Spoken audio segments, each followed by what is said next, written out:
cover the character function and the date functions. So today we'll go to the numeric functions. So for the first numeric function, we'll know about is absolute.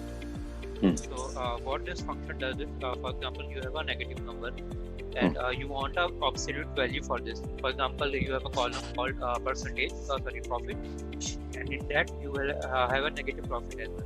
But for some reason you want only the absolute value. So all you need to do is select then ABS, and then you can give the column header or you can give the number itself. So the value it will return, it would be the positive value. Okay.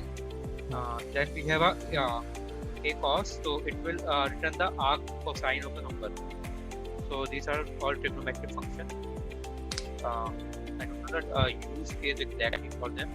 So basically, what arc cosine is, if you enter a value between minus 1 to 1, it will give you the arc cosine for it. And if you enter out of that range, it will return you the null. Okay. Similarly, we have arc a sine and a tan. So it will return the sine value and it will return the tan value. And then a tan 2, it's similar to the a tan, but the syntax is return.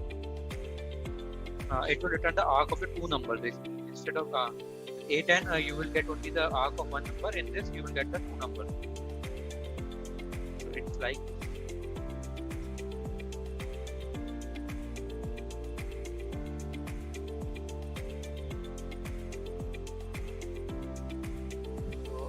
Not sure what is where we are going to use this trigonometric function. Swap, what is it doing? Arc of two number, what do you mean by that? Basically, I'm not sure exactly what it does, what arc of tan or tangent means. So basically, so trigonometric functions you can skip for now. Okay. I think Akhil, I think we will need this when we do some visualizations that will be like focused on using trigonometry to be able to plot some of these. Okay. And I have seen this being used in that situation. Go ahead. In W, we make Arbit chart, Sankey funnel, we use these trigonometric functions. Okay. Yeah, I remember. So, then we have an average function. So, it's a simple function. For here, I need an average price of my table. So, we have a product table, and from that, we need an average price. So, all we need to do is we just need to put average in the column name, and we are renaming it as an average price. So the value would be the average price of that column. So it's 28.86. Then we have a ceil function and ceiling function. These both functions are same, ceil and ceiling. So what they does is they will return you the next smallest integer value. So for example, here we have 25.75. So it will return the value is 26.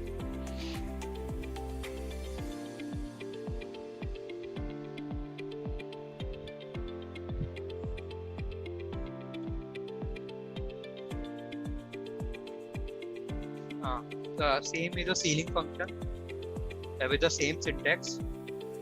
So you can use ceil or ceiling. Then we have again a cos function and a cot function. And these both are trigonometric functions. Then we have a count. So just like we have used average, we can use the count as well. So I want to know how many products we have.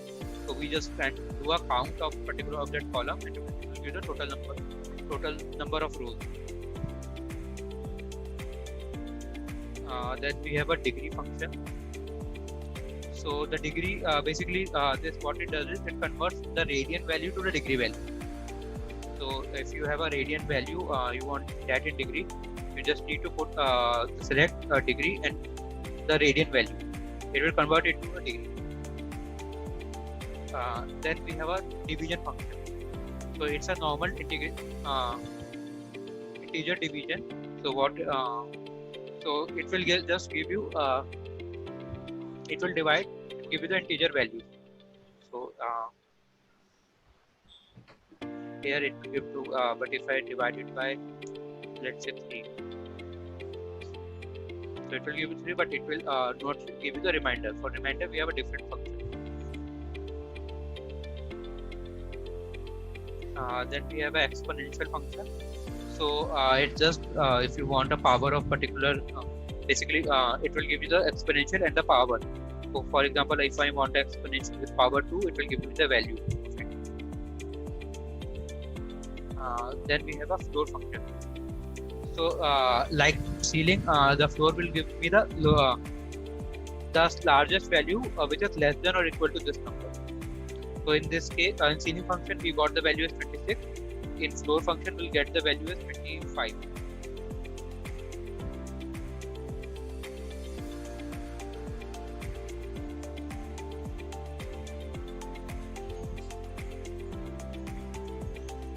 Then we have a greatest function.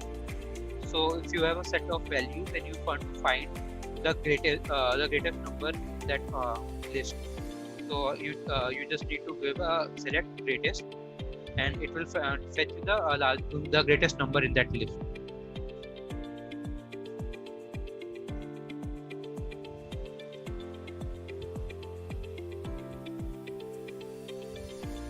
Then similarly we have a least function. So so in the greatest we found the greatest number. In the least it will give you the smallest number out of the list.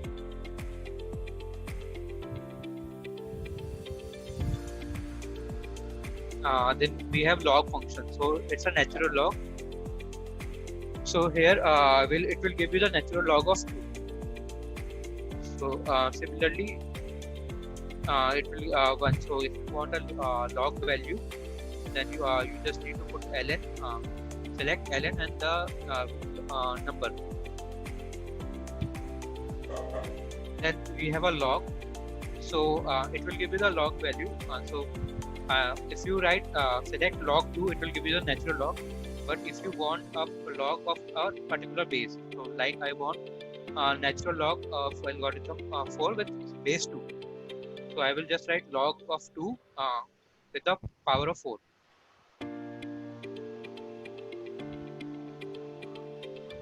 Then we have a log base 10. So it will give you the log base 10 and with the number for which you want to find the log. Similarly, we have a log function. It will give you the base log 2. Then we have a max function. So if you have a list, so here we have a product file, and which I need to find what is the largest price on the list. So I just need to use select max, and it will give you the largest price in that column. So currently it's 260. So similarly in your table, it will give you the largest value of any column. What's the difference between greatest and max here? I thought when I saw greatest, max won't be there. So greatest, you have to specify the list. Okay. And in the max column, you just give the column. So in greatest, you need to give the arguments like this. Oh, so you cannot give a specific set or anything like that, is it? No. Oh, okay. It works on argument, and max work on the log. So basically, if you give the complete, it will work on the complete table. So max and expression. Okay, got it. So see, often we would need to give a subset of the values, right? And then we have to pass it on. Often we don't take the entire field, right? So in that case, how would we go about it? For example, you have a clause that you don't need a complete table, but you have a set of specific conditions. You can just put the where clause. Only those records that justify that where clause would be checked, and then it will return the max price. Correct. So in that case, is there a difference between max and greatest, or is it the same? See, for greatest, basically you can't give the column name. So you will have to give the specific list. So for example, you have to specifically give the numbers and all. That I have 5 set of number or 10 set of number. You have to give their values, and then it will find the greatest number. And Got it, but got it. if you're working with a table, you can use max. So it will read the table and it will give the value. Okay. Swap, what if we give number in max? Will it be working or is it through any error? You are saying that you have to give the expression. You can't give the argument. So if you give like 25, 33, 45, it will give you. It should give you the error. So as as per my experience, so I've used both these functions, max and greatest, in SQL queries. So where I used each of them is, let's say if there is a single column and I want to get the maximum or minimum, I'll use max and min keywords. But if I have to compare between multiple columns, column A, column B, column C, and I want to get the maximum value of these three columns as a new column at each row, then I'll use the greatest. Okay. Greatest or least. So that will give you the greatest or least across columns. Max and min will give you a greatest or least, maximum and minimum in a single column that you specify. Great. Understood.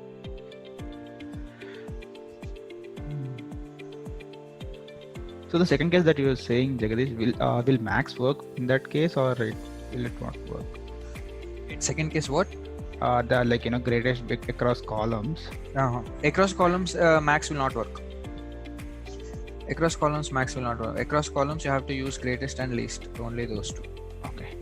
For max, you can just give only one expression. If you see the syntax, max and the expression. So in the expression, you can give only the one column. But if you go for greatest, you can give the multiple arguments with a comma separation. Okay. Yeah. Similarly, we have a min function, so it will give you the minimum of that particular column. Then we have a mod function. So that in division, we were not getting the remainder, but in mod function, it will give you the remainder of particular calculation. So here, it will give us the value as 2. Okay.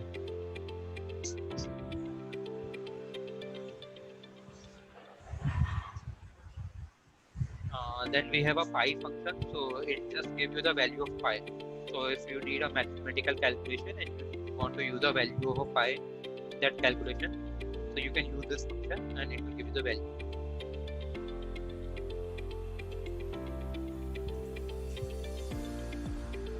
Then we have a power function. So if you want to set up basically use the power of a particular number, so all the syntax is select power, your number, and the power is which you want to use. So here it will be 4 raised to power 2. Similarly, you can use column name as well here. So you can give a particular column name and you want to convert, basically you want to square a complete column. So you just give the column name instead of 4 and you give it the power. So it will just square the complete column. Power and power are the same function. No, when you use columns, what would happen? What's the output? All the rows will have a square value. For example, we have a price row, so all the price would be the square of itself.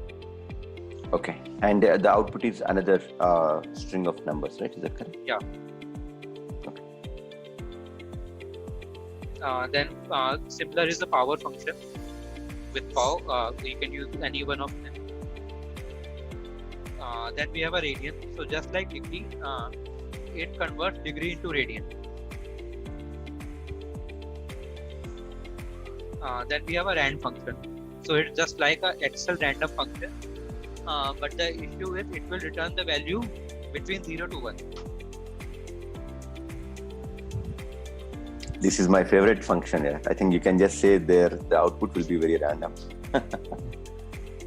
Yeah, it will give you the random number, but that trick is the values would be between 0 would be inclusive, but 1 would be exclusive. So it won't be it would never be 1, but it can be 0. So Swap, can we edit the range by any chance? Like, for example, now you are saying in between 0 and 1. Is there any chance you can edit it edit the range between 0 to 2 or something? No, you can't edit it, but you can use a mathematical formula with it. Okay. Oh, okay, got it. So this way you will, or you can use a floor function to make it a 0 or some floor or ceiling function to make it 1, and then you can just calculate it, so your values will change. Then we have a round off function, so it just convert to decimal to the decimal places you want. So here in this case we want a decimal place till 2, so it will round off till 2 decimal.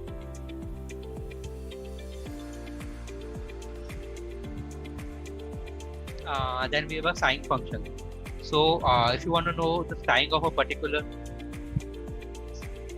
sign of a number, so it will return you the value. So if it's a positive number, it will return you +1. If it's a negative number, it will return you -1, and if it's 0, it will return you 0. If plus positive number, it will return you +1.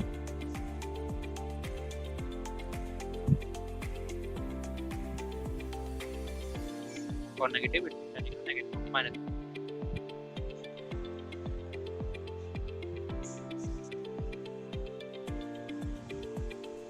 Then we have a sign function, so it's a normal trigonometric function. It will return you the value of that sign number. Then we have a square root, so it will give you the square root of the numbers.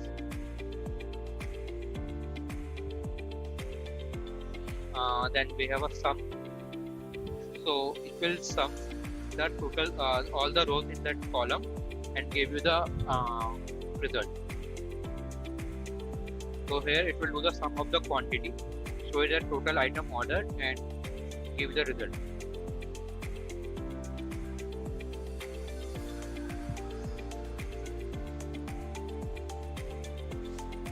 Then we have a tan function, it will return you the tan of this number. And last we have a truncate function. So the truncate it's like a round off number itself, so it will just truncate into the 2 places of decimal.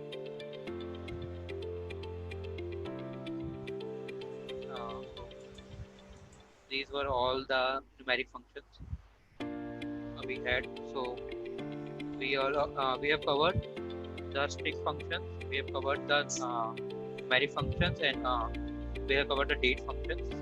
I would for the next session I was planning of having hands-on of these functions with the tables in MySQL. So right now this is the only function. This is all for today.